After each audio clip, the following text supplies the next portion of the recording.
नमस्कार, good morning India देख रहे हैं आप और मैं हूं अनिल शर्मा और मेरे साथ मेरे सहयोगी चेतना शर्मा भी मौजूद है और आपको बताएंगे सुबह के 9 बज चुके हैं और दिन भर के अंदर क्या कुछ रहने वाला है खास जम्मू कश्मीर के अंदर, उसके साथ भी रूबरू करवाएंगे और उसके साथ साथ देश भर में क्या कुछ पूरी सियासत के साथ हलचल चल रही है वो भी आपको रूबरू करवाया जाएगा। और सबसे पहले बढ़ते हैं कोविड के संक्रमण की बात करते हैं तो लगातार उसमें अब गिरावट जो है वो देखने को मिल रही है। कोरोना संक्रमण की बात करें तो जिस तरह से पूरे भारत के अंदर जो है अपने पांव पसारता हुआ नजर आ रहा था, मगर वहीं पर जम्मू कश्मीर की बात करते हैं तो जम्मू कश्मीर में भी ये आंकड़े आए दिन जो है वो चेतना बढ़ते हुए नजर आ रहे थे, मगर अब की बात करते हैं तो अब लगातार इसमें गिरावट जो है वो दर्ज करती हुई नजर आ रही है। कहीं ना कहीं जम्मू कश्मीर की बात करते हैं तो लोग जो है लगातार सचेत होते हुए नजर आ रहे हैं, जागरूक होते हुए नजर आ रहे हैं और लगातार प्रयास यह है कि जनता की जो है वो जागरूक भी होनी चाहिए और लगातार हम प्रयास कर रहे हैं कि जनता को जो है वो जागरूक किया जाए और सोशल डिस्टेंसिंग और मास्क पहनना और अपने हाथों को समय समय पर स्वच्छ करना यह बेहद ज्यादा जरूरी है,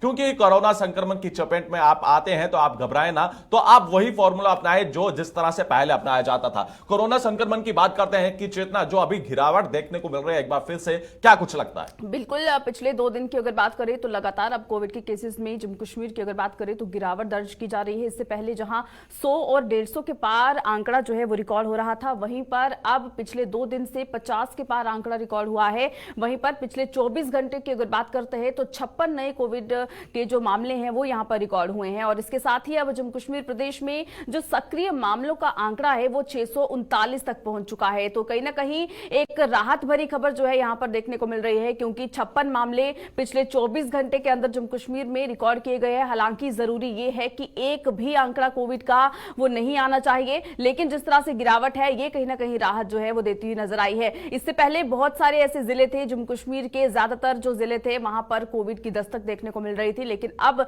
जैसे जैसे कोरोना के केसेस में जो गिरावट दर्ज की जा रही है वैसे वैसे बहुत सारे ऐसे जिले भी हैं जो कोविड फ्री होते हुए नजर आ रहे हैं। लेकिन इस बीच जम्मू कश्मीर प्रशासन की अगर बात करें तो पूरी तरह से तैयारी किए हुए है। तमाम अस्पतालों की अगर बात करें तो कोविड वार्ड्स जो हैं वो भी वहां पर तैयार की गई हैं, ताकि अगर कोरोना के केसेस बढ़ते हैं तो वहां पर लोगों को एडमिट किया जा सके, वहां पर उनका इलाज जो है वो सही तरीके से किया जा सके, इस पर भी काम हो रहा है। और वहीं पर कोविड टेस्टिंग की अनिल अगर बात करें तो कोविड टेस्टिंग जहां पर हर बार ये कहा जाता है कि बहुत ज्यादा जरूरी है, क्योंकि अगर कोई भी सिम्टम अगर आपको नजर आता है तो अगर आप जाकर कोविड टेस्टिंग करवाते हैं तो वहां से ये क्लियर हो जाता है कि क्या आपको सिर्फ ये जो लक्षण है ये सिर्फ आपको नॉर्मल तरीके से ये जो सिम्टम्स है ये हो रहे हैं या फिर आप कोरोना से ग्रसित हैं, ये जानना बहुत ज्यादा जरूरी है, ताकि बाकी के जो प्रिकॉशनरी मेजर्स हैं वो लिए जा सके। और इसी को लेकर कोविड टेस्टिंग भी लगातार यहां पर बढ़ाई जा रही है। लेकिन जम्मू कश्मीर यूटी में अब कोविड के जो एक्टिव पॉजिटिव केसेस है उसका आंकड़ा 639 तक पहुंच गया है और इसी बीच पिछले 24 घंटे के अंदर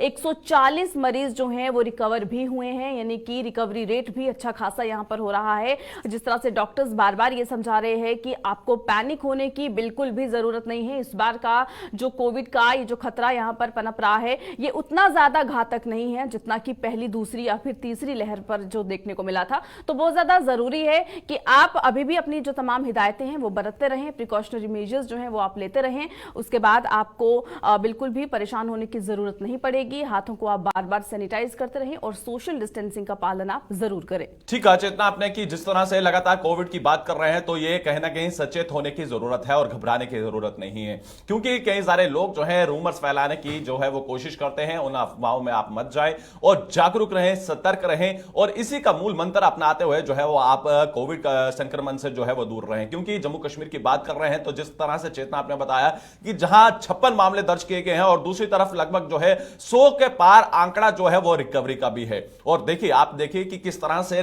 रिकवरी जो है वो लगातार जो है बेहतर होती हुई नजर आ रही है। जहां पर आंकड़े लगभग कल और परसों की बात करते हैं जो 700 से ज्यादा पार नजर आ रहे थे, वो अब जो है उनमें काफी गिरावट भी देखने को मिली है। और जिस तरह से 56 मामले दर्ज किए गए हैं, हालांकि मामले काफी ज्यादा भी हैं, इसको भी कहीं ना कहीं कम करने की जरूरत है और अब आपको जागरूक होने की जरूरत है। कहीं ना कहीं सतर्कता जो है वो बेहद ज्यादा जरूरी है। बिल्कुल, चलिए अब इसी के साथ आगे बढ़ जाएंगे। रुक करते हैं जिला सांबा की ओर। जिला सांबा के रामगढ़ इलाके से बड़ी खबर सामने आई है, जहां पर कल शाम को जो है वहां से एक एरोप्लेन शेप्ड बलून जो है वो वहां से रिकवर किया गया है। इससे पहले भी कई सारे ऐसे इंटरनेशनल बॉर्डर के पास कुछ इलाके हैं जहां पर पाकिस्तान की तरफ से भेजे हुए ये बलून्स जो हैं ये रिकवर किए जाते हैं। और ऐसा ही एक मामला जो है अब एक बार फिर सामने आया है, जहां पर ये एरोप्लेन शेप्ड बलून ये रिकवर हुआ है रामगढ़ इलाके में। रामगढ़ का ये राड़ा इलाका है, जहां से एक मंदिर के पास ये देखा गया है कि एक पाकिस्तान की ओर से भेजा हुआ ये जो बलून था ये वहां से रिकवर हुआ। और इसी के साथ इसमें बीएचएन और एमिरेट्स का मार्क भी बना हुआ था। और उसके बाद जैसे ही वहां के स्थानीय लोगों ने इस बलून को देखा है, वहां पर अफरा तफरी मच गई। और उसके बाद अगर बात करते हैं पुलिस की, तो पुलिस को ये जानकारी दी गई है और पुलिस मौके पर पहुंची और पुलिस ने आकर यहां पर जायजा लिया और इस बलून को उन्होंने अपने जो है अपने साथ उसको लिया है। और इस इलाके की अगर बात करें तो इंटरनेशनल बॉर्डर से करीब 8 किलोमीटर की दूरी पर है ये राड़ा विलेज, जो कि रामगढ़ इलाके में है। और आप तस्वीरों में देख सकते हैं पुलिस ने जो है इस बलून को अपने कब्जे में ले लिया है। आप साफ तौर पर इस पे देख सकते हैं बीएचएन और एमिरेट्स का जो मार्क है उस पर लिखा हुआ है। और इसी के साथ उर्दू में भी कुछ यहां पर लिखा गया है। इससे पहले भी अनिल बार बार इस तरह के जो बलून हैं वो यहां से रिकवर किए जाते हैं। और लेकिन इस बार ये देखने को मिल रहा है कि इसका जो रंग है, क्योंकि इससे पहले जब भी कोई इस तरह के जो बलून्स जो कि ये एरोप्लेन की शेप में रिकवर होते हैं वो व्हाइट और ग्रीन कलर के ज्यादातर होते हैं। इस बार इसका कलर आप देखिए ये थोड़ा सा चेंज है, जिसमें हल्का मरून और व्हाइट कलर का ये बलून रिकवर किया गया है। और जिस पर आप ये भी देख सकते हैं उर्दू में जो लिखा गया है उसके साथ पाकिस्तान के फ्लैग का मार्क भी यहां पर है। तो कहीं ना कहीं यहां से ये साफ होता है कि पाकिस्तान की आए दिन इस तरह की हरकतें जो हैं वो यहां पर देखने को मिल रही हैं। पाकिस्तान अपनी हरकतों से बाज नहीं आ रहा है और बार बार इस तरह की जो यहां पर बलून्स हैं या फिर इस तरह की जो चीजें हैं वो यहां पर फेंकने की कोशिश करता रहता है। देखिए चित्ता, एक तरफ अगर हम बात करते हैं तो अंतर्राष्ट्रीय सीमा की बात करें या फिर किस तरह से घुसपैठ करने की कोशिशें की जा रही हैं या फिर बैलून के जरिए जो है एक संदेश पहुंचाने की कोशिश की जा रही है, क्या यह संदेश भी हो सकता है? क्योंकि उनके ओजी वर्कर्स जो है वह लगातार कोशिश कर रहे हैं कि जम्मू कश्मीर में जो आने वाले समय में मई के आखिरी सप्ताह में जो G20 सम्मेलन होने जा रहा है, यह बेहद अहम माना जा रहा है और यह पूरे भारत के लिए कश्मीर घाटी में करवाना मेगा इवेंट माना जा रहा है, जिसके चलते कल एमएचए की टीम जो है, हालांकि ठीक आपको याद दिला दे कि सांबा के अंदर जहां एक तरफ जो है बड़ी बैठक का आयोजन किया जा रहा था और ठीक उसके शाम होते होते ये एक बैलून की शेप में जो है यह जब्त किया जाता है पुलिस द्वारा। मगर वहीं पर एमएचए की टीम वहां पर पहुंचती है और एमएचए की टीम जो है बॉर्डर सिक्योरिटी फोर्सेस के साथ एक बड़ी उच्च स्तरीय बैठक करती है, क्योंकि सीमाओं की बात करते हैं तो सीमाओं को किस तरह से बेहतर रखा जाए और सुरक्षा के प्रबंध जो है और भी पुख्ता किया जाए। क्योंकि जम्मू कश्मीर में G20 सम्मेलन होने जा रहा है तो एमएचए की टीम कल यहां पहुंची थी, आला अधिकारी यहां पर पहुंचे थे, आईपीएस वो भी यहां पर पहुंचे हुए थे। एमएचए के स्पेशल सेक्रेटरी की बात करते हैं तो वो भी यहां पर पहुंचे हुए थे। कहीं ना कहीं महत्वपूर्ण यहां पर यह हो जाता है कि एक तरफ एमएचए की टीम की यहां पर बड़ी बैठक करना और पाकिस्तान की तरफ से इस तरह का एक बैलून यहां पर भेजना, तो कहीं ना कहीं ये लगभग आप जो डिस्टेंस आप बता रहे हैं कि 8 किलोमीटर का ये डिस्टेंस है, तो कहीं ना कहीं मंशा ये साफ तौर पर हो सकता है कि कोई संकेत हो या कोई संदेश हो, कोई ऐसा मैसेज हो जो उन तक पहुंचाना हो। तो कहीं ना कहीं इसको भी जो है टटोलने की कोशिश की जा रही है। हालांकि पुलिस इस पूरे मामले को जो है लेकर सतर्क हो चुकी है। हालांकि स्थानीय लोगों द्वारा जो है जानकारी दी जाती है और पुलिस मौके पर पहुंचकर इस बैलून को जो है वह जब्त करती है। तो कहीं ना कहीं आप सोचिए ये मंशा जो एरोप्लेन शेप में जो बैलून जो जब्त किया गया है, तो कहीं ना कहीं इसमें कोई सख्त संदेश नजर आता है, तो जिसको लेकर प्रशासन और भी कड़ा सतर्क हो चुकी है। क्योंकि बॉर्डर सिक्योरिटी फोर्सेस को लेकर हालांकि यह सख्त ऐलान कर दिया गया है कि सीमाओं की चौकसी को बढ़ाया जाए और पुख्ता प्रबंध किया जाए। क्योंकि G20 सम्मेलन को लेकर पाकिस्तान और चीन के अंदर जो है वो पूरी तरह से खलबली मची हुई है और पाकिस्तान और चीन चाहता है कि जम्मू कश्मीर के अंदर घुसपैठ की जाए और एक बड़ी साजिश को जो है वह अंजाम दिया जाए। ठीक इससे पहले राजौरी पुंछ की बात करते हैं तो वहां पर भी आपने देखा कि घुसपैठ की जाती है और वहीं पर उन आतंकियों को भी ढेर किया जाता है। मगर वहीं पर आपको बता दें कि जम्मू कश्मीर की बात कर रहे हैं तो जम्मू कश्मीर में केंद्र सरकार द्वारा जो है सुरक्षा व्यवस्था को बेहतर करने के लगातार प्रयास किए जा रहे हैं। एक तरफ जम्मू कश्मीर के उपराज्यपाल मनोज सिन्हा जी की जिक्र करते हैं तो उन्होंने साफ तौर पर कल भी सख्त संदेश दिया है कि पाकिस्तान को मुंह तोड़ जवाब जो है वो दिया जाएगा। बिल्कुल, और पाकिस्तान को मुंह तोड़ जवाब दिया जाएगा, इस पर पूरी तरह से प्रयास भी हो रहे हैं। चलिए अब इसी के साथ आगे बढ़ जाएंगे। रुक रुख करते हैं नॉर्थ कश्मीर के बारामूला की ओर। आपको बता दें बारामूला का जो रफियाबाद इलाका है वहां से एक खबर सामने आ रही है जहां पर एक सरपंच को गिरफ्तार किया गया है। आखिर क्या कुछ पूरा मामला है, सरपंच की गिरफ्तारी क्यों हुई है, इस मामले के बारे में आपको बता दें। एक महिला से दुष्कर्म के आरोप में इस सरपंच को गिरफ्तार किया गया है। ये बारामूला के रफियाबाद इलाके का ये पूरा मामला सामने आया है और पुलिस के अनुसार रफियाबाद के रावूचा गांव के सरपंच अली मोहम्मद डार को एक महिला से कथित तौर पर बलात्कार करने के आरोप में गिरफ्तार किया गया है। ये पूरा मामला आखिर क्या कुछ रहा है, इसी पर ज्यादा जानकारी के लिए हमारे साथ हमारे संवाददाता नदीम डार इस वक्त ज्वाइन किए हुए हैं। नदीम, बताइएगा, जिस तरह से बारामूला इलाके की अगर बात करें तो बारामूला का ये जो रफियाबाद इलाका है यहां से जो ये खबर सामने आई, एक सरपंच की गिरफ्तारी हुई है और ये एक आरोप जो इस पर लगाया गया है, क्या कुछ ये पूरा मामला रहा है? बिल्कुल चेतना, अगर बात करें कल जो है ये मामला जो है ये सामने आया कि जब रफियाबाद के राऊचा इलाके से जो है ये खबर सामने आई कि वहां पर जो सरपंच है अली मोहम्मद डार जिनका नाम है, और अगरचे बात करें ये पेशे से एक सरपंच है और इनके खिलाफ जो है एक महिला ने आरोप लगाए और जो ही उन्हें कंप्लेंट जो है डंगीवच्चा पुलिस स्टेशन में फाइल की, तो उसके बाद जो है पुलिस ने कार्रवाई की और इस सरपंच को जो है गिरफ्तार किया गया है। और अगरचे बात करें ये रफियाबाद का इलाका है और बताया जा रहा है कि ये सरपंच पेशे से एक सरपंच है और पहले की अगर बात करें, पहले ये भी सुर्खियों में आया था कि ये बीजेपी से वाबस्ता है, लेकिन अगर हम बीजेपी के जो स्पोक्स पर्सन है अल्ताफ ठाकुर, उनका फिर बाद में जो बयान सामने आया कि जी बिल्कुल ये गलत है, बेबुनियाद है कि ये बीजेपी के साथ जो है वाबस्ता नहीं है। तो उसके बाद अगर जो हम बात करें ये अली मोहम्मद डार जो है 2017 में अगर बात करें 2017 में जो है पुलिस ने जो है इसको गिरफ्तार भी किया था, एक मिलिटेंट एसोसिएट के तौर पे जो है ये गिरफ्तार भी हुए थे और फिर उसके बाद जो है कुछ देर ये पुलिस कस्टडी में भी रहे और उसके बाद जो है इसको छोड़ दिया गया। और अगर जब हम फिर बात करें उसके बाद जो है इन्होंने इलेक्शन लड़ा और बासती एक सरपंच जो है ये वहां पर राउचा में जीत के सामने आए और तब से जो है लगातार एक सरपंच थे। और कल ही जो है ये मामला सामने आया जब पे आरोप लगाए गए कि इन्होंने जो है ये मामला जो है सामने आया कि इसमें मोहम्मद डार जो है ये इसमें मुलव्वस है। और उसके बाद जो पुलिस की अगर हम बात करें तो पुलिस ने जो है इनको फिर बाकायदा जो है FIR नंबर 262023 के तहत जो है गिरफ्तार किया है और इस हवाले से जो है फिर मजीद इन्वेस्टिगेशन जो है वो शुरू की गई है। जी बिल्कुल नदीम, लेकिन यहाँ पर बड़ा सवाल ये भी है कि साल 2017 में जिस तरह से आपने बताया मिलिटेंट एसोसिएट होने के लिए जो होने के मामले में ये जो है गिरफ्तार भी हुआ था, उसके बावजूद भी इलेक्शन लड़ी जाती है और इसे जो है इसे जो सरपंच के रूप में जो है इसे जिता दिया जाता है और उसके बाद एक और अब आरोप इस शख्स पर लग चुका है। बिल्कुल, अगर चेतना बात करें 2017 में जो है इस पे आरोप लगाया गया था कि ये मिलिटेंट एसोसिएट है और उसके बाद जो है इसको गिरफ्तार भी किया गया था और उसके बाद कुछ देर तक जो है ये पुलिस कस्टडी में रहा और उसके बाद जो है इलेक्शंस हुए और इलेक्शन में इसने जो है बाकायदा एज सरपंच इलेक्शन लड़ा राऊचा रफियाबाद में और वहां पर जो है ये कामयाब पाए गए और उसके बाद जो है लगातार ये सरपंच थे। और कल जो ये मामला सामने आया तो उसके बाद जो है फिर एक बार इसको गिरफ्तार किया गया है। राऊजा रफियाबाद का ये रहने वाला है और इस हवाले से जो है पुलिस भी अब इन्वेस्टिगेट कर रही है। नदीम, क्या लगता है कि एक तरफ जिस तरह से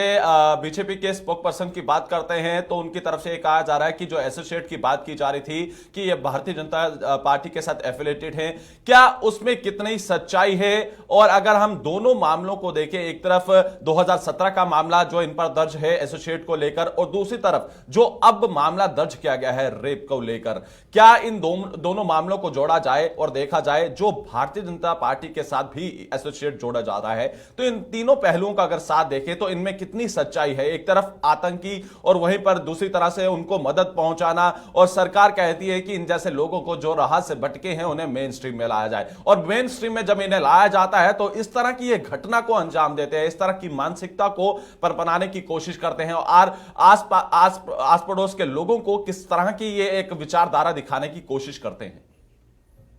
बिल्कुल अनिल, अगर बात करें 2017 में जो है ये मिलिटेंट्स का साथ देते हुए पकड़े गए थे एज एसोसिएट जो है मिलिटेंट्स के साथ जो इर्द गिर्द सामान वगैरह जो इनको पहुंचाना होता है तो वहां पर जो है इस आरोप में जो है इनको गिरफ्तार किया गया था। और साथ ही साथ अगर जब हम देखें अल्ताफ ठाकुर जो कि स्पोक्स पर्सन बीजेपी के हैं, जब ये बयान सामने आया कि ये बीजेपी के साथ वाबस्ता है तो उसके बाद जो अल्ताफ ठाकुर है उनका बयान सामने आया कि ये जी हमारे साथ वाबस्ता नहीं है, ये हमारे साथ नहीं है, हम इनको नहीं जानते हैं। अल्ताफ ठाकुर का ये कहना है। और साथ ही साथ अगर जब देखें फिर उसके बाद इलेक्शन लड़ना, और इलेक्शन लड़ने के बाद अगर देखें एज ए सरपंच सामने आना, और क्योंकि अगर हम देखें सरपंच का एक अहम रोल बनता हुआ नजर आ रहा है इस वक्त की अगर हम बात करें। इस वक्त सरपंच के पावर जो है काफी ज्यादा होते हैं, सरपंच के बगैर कोई भी काम नहीं किया जाता है। तो उसके चलते अगर हम ये एपिसोड देखें, कल जो है मामला सामने आया कि इन्होंने जो है रेप किया है एक महिला का, और जब वो कंप्लेंट फाइल करती है उसके बाद पुलिस जो है कार्रवाई करती है, और पुलिस ने जो है वो फिर गिरफ्तार किया है, और इस हवाले से जो है केस भी दर्ज किया गया है, और इन्वेस्टिगेशन जो है वो भी शुरू की गई है। आज अगर जब देखें 2017 में अगर ये मिलिटेंट एसोसिएट थे, उसके बाद अगर कहा गया बीच में ये भी कहा गया कि ये एज ए बीजेपी के साथ भी जो है वाबस्ता है। और साथ साथ अगर हम देखें एज ए सरपंच जो है इस राउटा इलाके में जो है ये काम करते थे। और फिर उसके बाद कल का एपिसोड ये सामने आया कि इसने जो है एक महिला के साथ जो है ज्यादती की, और उसके बाद इस पे आरोप लगाए गए, और फिर पुलिस ने कार्रवाई की, और डंगी बच्चा पुलिस स्टेशन में जो है अभी एक गिरफ्तार है, अभी बंद है, और इन्वेस्टिगेशन भी जो है वो जारी की गई है। और लोगों का भी ये कहना है कि लोगों को ये गवर्नमेंट को भी चाहिए कि पहले अगर जो सरपंच जो बनते हैं उनका जो है पहले पूरा प्रॉपर वेरिफिकेशन होना चाहिए, प्रॉपर जो है उनकी तहकीकात होनी चाहिए कि आया ये किसी संगठन से वाबस्ता तो नहीं है, या इनका कोई पीछे जो बैकग्राउंड है वो क्या क्लियर है, उसमें जो है पूरी तरह से तहकीकात होनी चाहिए। तो उसके बाद ही जो है फिर इनको जो है सरपंच या जो पोस्ट को दिए जाते हैं वो दिए जाए। बिल्कुल, चलिए नदीम, बहुत शुक्रिया ज्यादा जानकारी के लिए। तो जिस तरह से बारामूला के रफियाबाद से ये पूरा मामला जो है ये देखने को मिल रहा है, जहां पर एक सरपंच पर जहां साल 2017 में भी जो है इस पर आरोप लगे थे, उसके बाद ये इलेक्शन लड़ता है और सरपंच ये बन जाता है, और उसके बाद एक और मामला अब इस पर जो है दर्ज हो चुका है। महिला ने जो आरोप लगाए हैं उसके बाद पुलिस इन्वेस्टिगेशन कर रही है, क्या कुछ चीजें सामने आएंगी वो देखना होगा। और इस साथ ही साथ कथित तौर पर देखा जाए कि जिस तरह से ये 3 से जो मामले साफ तौर पर देखने को मिल रहे हैं, और एसोसिएट की बात करते हैं 2017, और इसके साथ साथ बीजेपी के साथ एफिलेटेड बताना, ये कितना सत्य होगा इस पर भी खुलासा होना बेहद ज्यादा जरूरी है।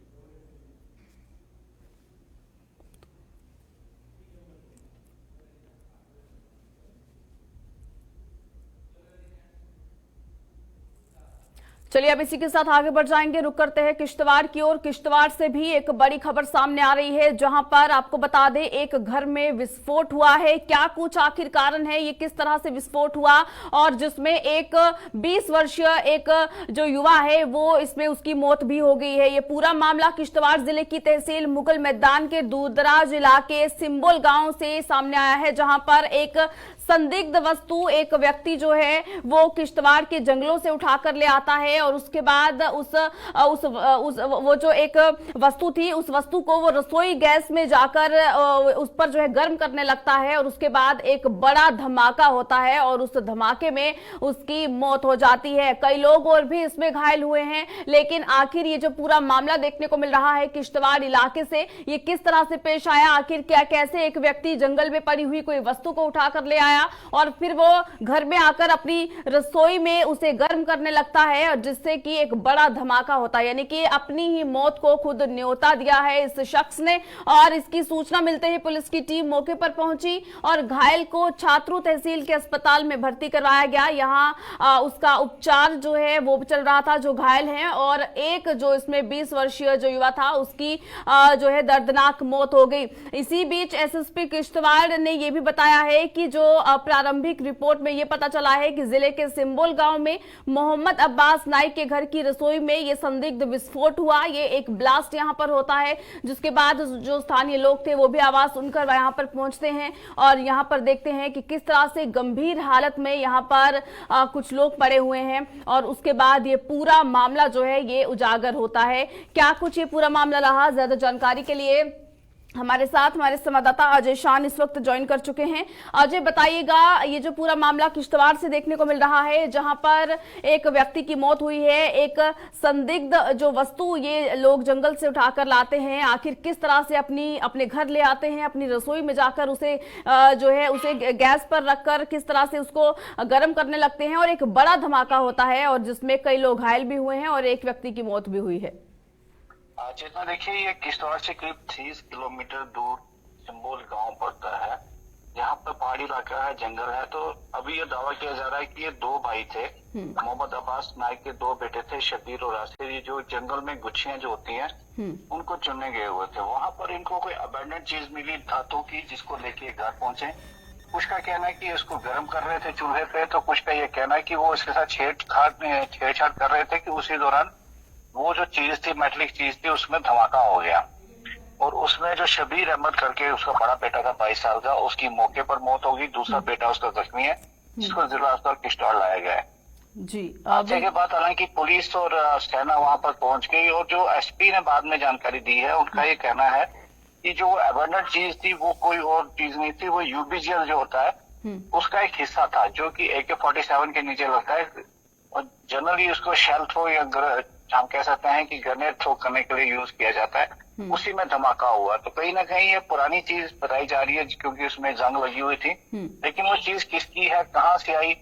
इन जंगल में कहाँ से पहुंची, या किसी ने इनको दी है, वो मैटर ऑफ इन्वेस्टिगेशन है। क्योंकि ये इलाका पहले से ही मिलिटेंसी इफेक्टेड रहा है, और इस तरह की चीजें अक्सर वहां पर देखने को मिलती थी। आतंकवादी इन चीजों को लेके वहां से घूमते थे। तो एक बड़ा सवाल पैदा हो गया कि आखिर ये आया कैसे। उसको लेके अब पूरी जांच चल रही है। जो पुलिस का दावा है कि आने वाले दिनों में कुछ इसमें खुलासा होगा, क्योंकि कल उसका क्रिमेशन होना था पोस्टमार्टम करके,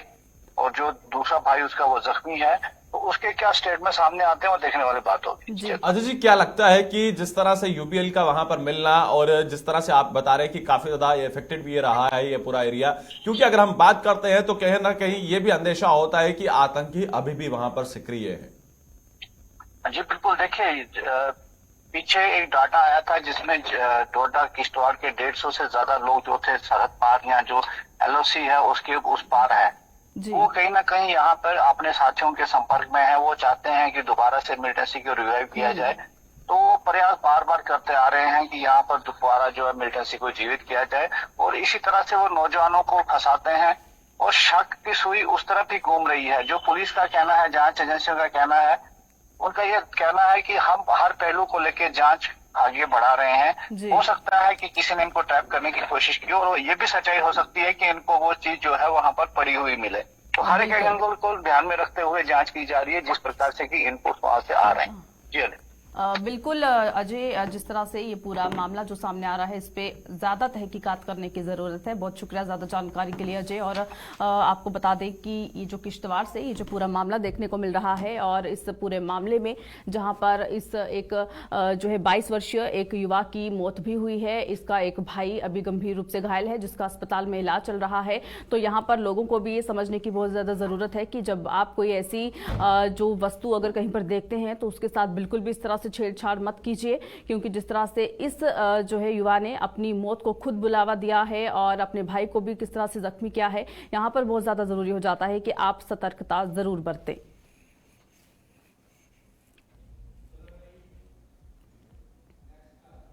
बढ़ते हैं अगली खबर को, और अगली खबर की शुरुआत करना चाहेंगे पुंछ इलाके से। और पुंछ इलाके की बात करते हैं तो वहां पर पुंछ डीसी की तरफ से एक बड़ी कार्रवाई की गई है। हालांकि बड़ी कार्रवाई की आपको बता दें कि 14 कर्मचारियों को निलंबित किया गया है। आपको बता दें कि अनुपस्थित होने के कारण जो है ये बड़ी कार्रवाई जो है, पुंछ की बात करते हैं तो पुंछ की तरफ से, पुंछ के डीसी की तरफ से ये की गई है। आपको बता दें कि जम्मू कश्मीर की बात करते हैं तो जिस तरह से लगातार प्रशासन जो है वो सतर्क नजर आ रहा है। हालांकि कोई भी कर्मचारी अगर उपस्थित नहीं होता है तो उस पर जरूर गाज गिरती है। हालांकि कारण बताया जाना चाहिए कि आखिर कारण क्या है, क्यों निलंबित है, आखिर क्या वजह है और उपस्थित क्यों नहीं है। हालांकि अब यह है 21 को जो है नोटिस जो है वह जारी करने का कहीं ना कहीं यह साफ तौर पर ऐलान कर दिया गया है कि आप कारण बताएं कि आखिर उपस्थित क्यों नहीं थे। अलग अलग विभाग हैं, उसको लेकर भी हम आपको जानकारी देंगे, मगर यह बेहद जरूरी जानकारी अपने दर्शकों तक अवगत करवाने की कोशिश कर रहे हैं कि 14 कर्मचारियों को निलंबित किया गया है। तो कहीं ना कहीं एक बड़ी गाज गिरी है। चेतना, क्या लगता है कि कर्मचारियों का उपस्थित ना होना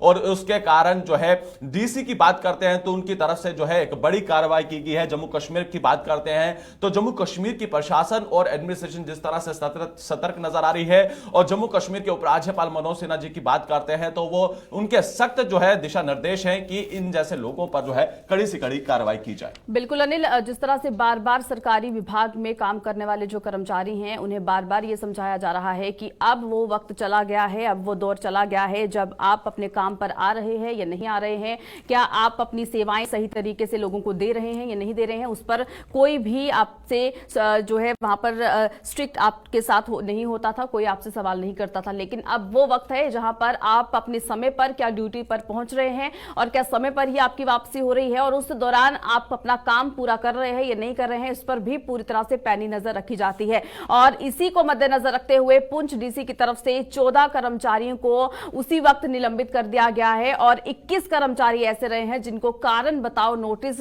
देने के लिए ऑर्डर्स दे दिए गए हैं, क्योंकि अलग अलग ये जो है ये यहाँ पर डिपार्टमेंट्स थे, अलग अलग डिपार्टमेंट्स में काम करने वाले ये कर्मचारी थे जिनकी अनुपस्थिति वहां पर देखी गई है। और इसी के साथ आपको बता दें, ये इसके अलावा जल शक्ति, पीएमजीएसवाई, फ्लोरिकल्चरल विभागों के जो कुछ राजपत्रित अधिकारी थे उनके समेत 21 कर्मचारियों को कारण बताओ नोटिस भी जारी किया गया है। और आम नागरिकों, पंचायती राज संस्थाएं जो हैं और अलग माध्यमों से प्राप्त शिकायतों पर कार्रवाई करते हुए ही जिला विकास उपायुक्त पुंछ ने सभी सरकारी कार्यालयों में वहां पर एक औचक निरीक्षण किया है, वहां पर जाकर ब्यौरा लिया है और उस विजिट के दौरान जिस भी डिपार्टमेंट में उन्होंने वहां पर कर्मचारियों को उपस्थित नहीं पाया, उन पर यह बड़ी गाजगिरी है, उन पर यह बड़ी कार्रवाई जो है की गई है और 14 कर्मचारियों को मौके पर ही निलंबित कर दिया गया है और 21 कर्मचारी ऐसे रहे हैं जिनसे कारण बताओ नोटिस की मांग की गई है। आप कारण बताइए कि आप अपनी ड्यूटी पर मौजूद क्यों नहीं थे। अगर आपका कारण वैलिड माना जाता है तो आप पर कोई भी कार्रवाई नहीं होगी,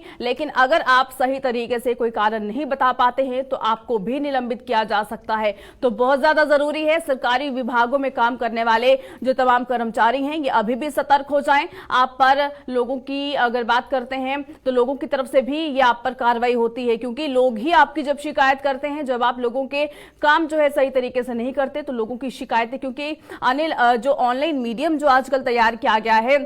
इससे कहीं ना कहीं लोगों को काफी ज्यादा राहत हो रही है, क्योंकि अगर कोई भी कर्मचारी आपसे सही तरीके से बात नहीं कर रहा है, आपका काम समय पर नहीं कर रहा है, तो आप ऑनलाइन मोड से डायरेक्ट आप अपनी जो भी आपकी परेशानी है वो आप उसमें डाल सकते हैं और उन पर एक्शन भी होता हुआ नजर आता है। और ऐसा ही एक कदम जो उठाया गया है, एक कड़ा एक्शन जो लिया गया है डीसी पुंछ की तरफ से, जिसमें 14 कर्मचारियों को तो निलंबित कर दिया गया है और बाकी बचे हुए जो 21 कर्मचारी हैं जिन्हें कारण बताओ नोटिस के लिए कहा गया है, वो अब किस तरह से जो है इस पूरे मामले में अपनी जो कारण है वो बताते हैं, क्या कुछ रीजंस जो है वो दिए जाते हैं, ये देखना होगा। देखिए, साफ तौर पर सफाई पेश की जाएगी और इसी के साथ साथ अगर सफाई पेश नहीं करते हैं तो उन पर भी घास गिरना लाजमी है। और जिस तरह से आपने शुरुआत में कहा कि अगर कहीं ना कहीं वो वक्त चला गया है कि जहां पर नरमी बरती जाती थी, अब जो है वह सख्ती बरती जाएगी, चाहे वो आला अधिकारी है, कोई भी व्यक्ति है, कोई भी कर्मचारी है, तो उन पर घास गिरना लाजमी है। प्रशासन और हर एक कैमरे की नजर जो है आप पर है, क्योंकि अगर आप कार्यालय में लेट भी पहुंचते हैं तो आप पर एक्शन होना बेहद ज्यादा जरूरी भी है। बिल्कुल।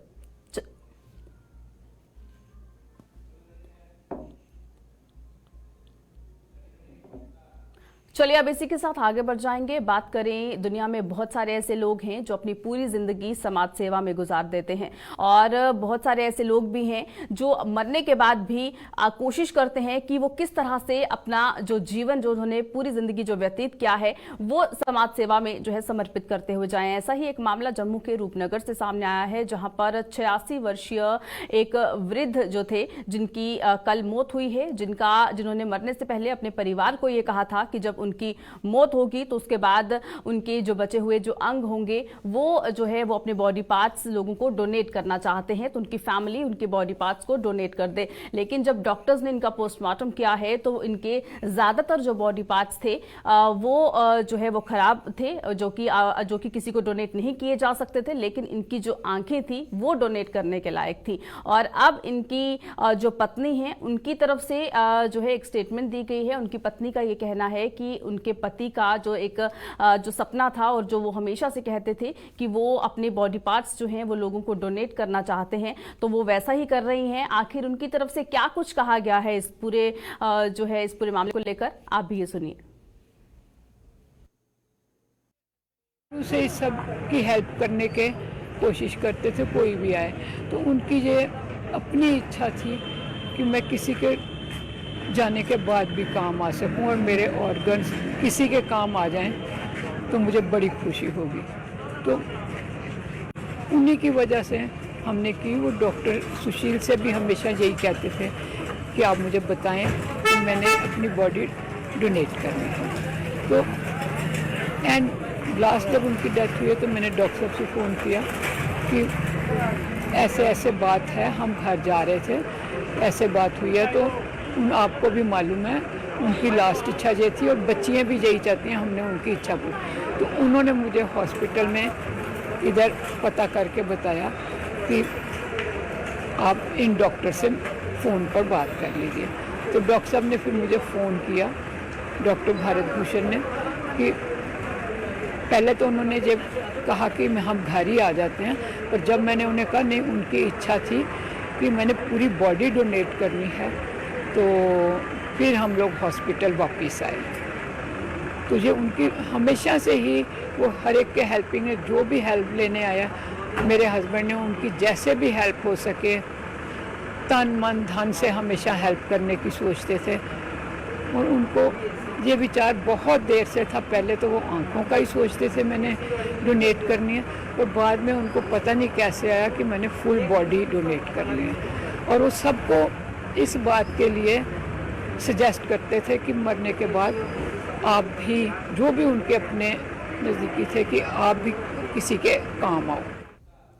तो आपने महिला को सुना, और जिस तरह से यह भी कहा जाता है कि सेवा ही परमो धर्म है और समाज सेवा करना ही बेहद ज्यादा जरूरी है। और जिस तरह से चेतना, क्या लगता है कि जम्मू के गवर्नमेंट मेडिकल कॉलेज की बात करते हैं तो अगर किसी को जरूरत है तो कहीं ना कहीं वहां जाकर जो है आप कहीं ना कहीं डॉक्टर से भी बातचीत कर सकते हैं, और परिवार यही चाहता है कि उनका ये आखिरी सपना था। बिल्कुल। और जिस तरह से अगर किसी भी व्यक्ति को आंखों की अगर ज़रूरत है तो वो जीएमसी हॉस्पिटल में जाकर जो है वहाँ पर बात कर सकते हैं, और जिस तरह से पूरा जो क्राइटेरिया रहता है वहाँ पर जाकर बात करके आप इनकी तरफ से, इस परिवार की तरफ से जो उनके पति की जो आंखें जो डोनेट की गई हैं वो जो है आप ले सकते हैं। चलिए, अब इसी के साथ सुबह सवेरे के प्रोग्राम में फिलहाल वक्त तो चला है अलविदा लेने का। मुझे और मेरे सहयोगी अनिल को दीजिएगा इजाज़त। नमस्कार। नमस्कार।